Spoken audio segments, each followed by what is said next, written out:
स्वागत है बच्चों आपका कौटिल्य एकेडमी में। और मैं हूं धर्मेंद्र सिंह, आपका केमिस्ट्री टीचर। और हम लोग आज पढ़ने जा रहे हैं ऑर्गेनिक केमिस्ट्री से reaction mechanism. And the topic is fundamental concept of organic reaction mechanism. कोई भी केमिकल रिएक्शन जब भी होती है, चाहे वो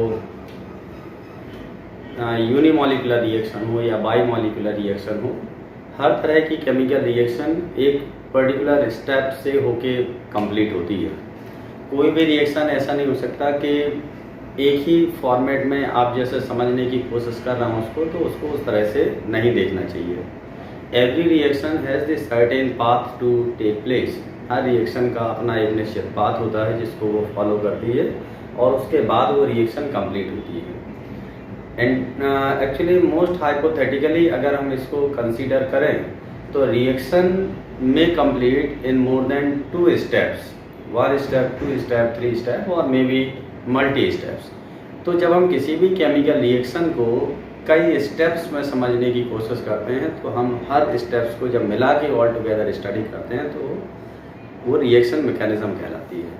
तो most hypothetical way of representing a chemical reaction into many steps is called reaction mechanism.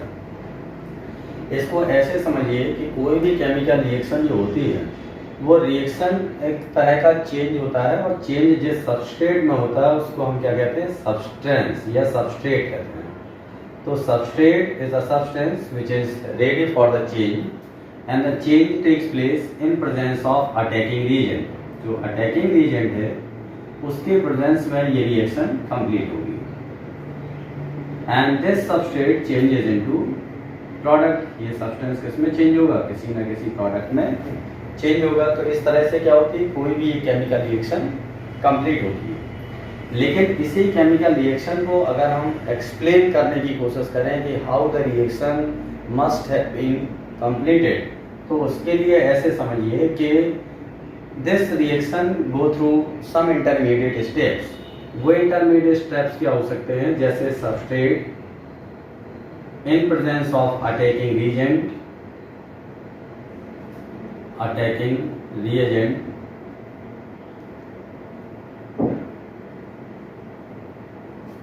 changes into some intermediate compounds या intermediate species कुछ फॉर्म होंगी। and these intermediate species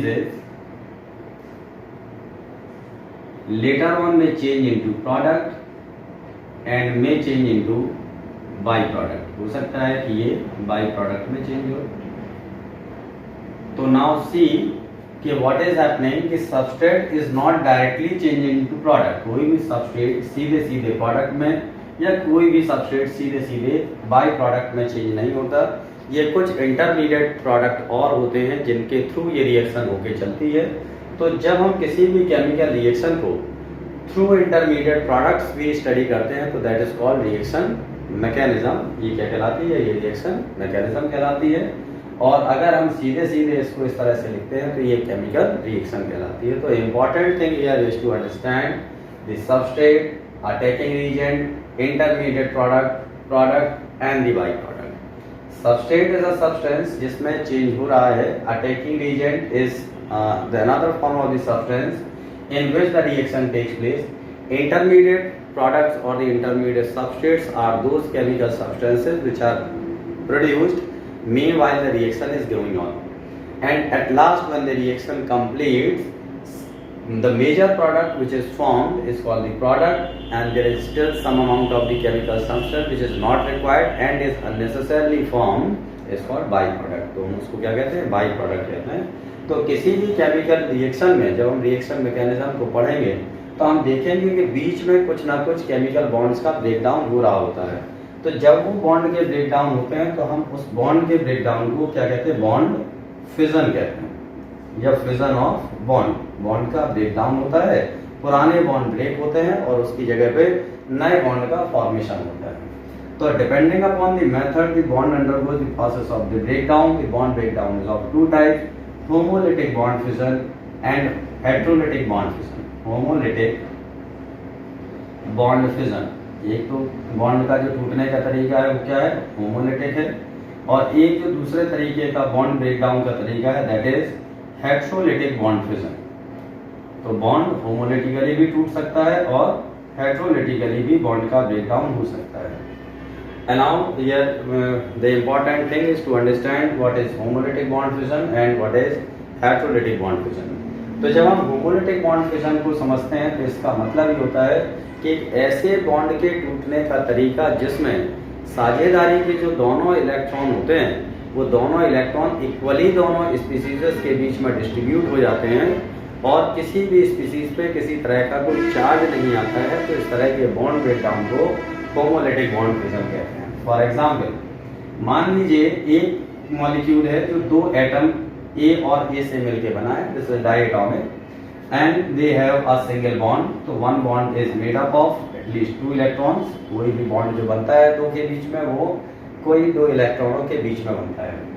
when it will undergo the homolytic bond fission, then out of the 2 electrons of the shared pair, one of the electron is taken by one species and the other electron is taken by another species. As a result, 2 odd electron species are formed। 2 odd electron species का यहाँ formation हुआ। So these odd electron species are called free radical। ये जो odd electron species हैं इन्हें हम क्या कहते हैं, free radical कहते हैं। And this kind of bond fission, when the shared pair of electron is equally distributed between the 2 atoms, is called homolytic bond fission। जैसे मान लीजिए एक मॉलिक्यूल है क्लोरीन। क्लोरीन का molecule in presence of sunlight, sunlight की presence में homolytic bond fission करता है और 2 क्लोरीन के फ्री रेडिकल का फॉर्मेशन करेगा। So this is what homolytic bond fission. जब दोनों इलेक्ट्रॉन जो शेयर्ड पेयर ऑफ इलेक्ट्रॉन है या कोवेलेंट बॉन्ड जो बना है दोनों एटम के बीच में, उसके दोनों इलेक्ट्रॉन दोनों ही एटम्स के द्वारा इक्वली कैप्चर कर लिए जाते हैं, तो odd electron species free radical का फॉर्मेशन होता है, जिसको हम क्या कहते हैं, होमोलिटिक बॉन्ड फिजन कहते हैं। तो this is what the method by which the bond is broken down while the chemical reaction takes place. जब कोई केमिकल रिएक्शन होती है तो बॉन्ड का ब्रेकडाउन इस तरीके से होता है, तो इसको हम क्या कहते हैं, होमोलिटिक बॉन्ड फिजन कहते हैं। Now when the heterolytic bond fission takes place, hetero explains the different, यानी इससे थोड़े से अलग टाइप का बॉन्ड का ब्रेकडाउन होगा।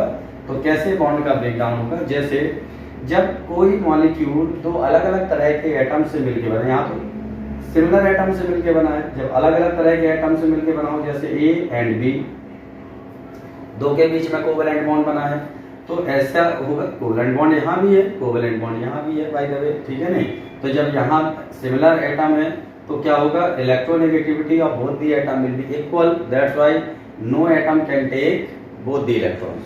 दोनों में से कोई एटम ही अकेले दोनों इलेक्ट्रॉन नहीं ले सकता, ठीक है नहीं, क्योंकि दोनों की इलेक्ट्रोनेगेटिविटी बराबर है and shared pair of the electron is equally attracted by both the atom. जितना ये इस तरफ अट्रैक्ट होगा उतना ही इस तरफ, दैट्स व्हाई होगा क्या कि एक इलेक्ट्रॉन इसने ले लिया, एक इसने ले लिया और फ्री रेडिकल का फॉर्मेशन हो गया।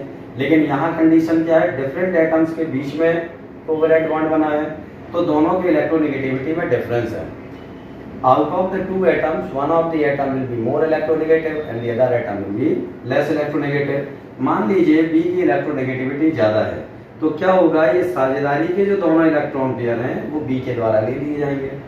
So the species which takes up both the electrons acquire negative charge and the species which gives this pair of electron acquires positive charge।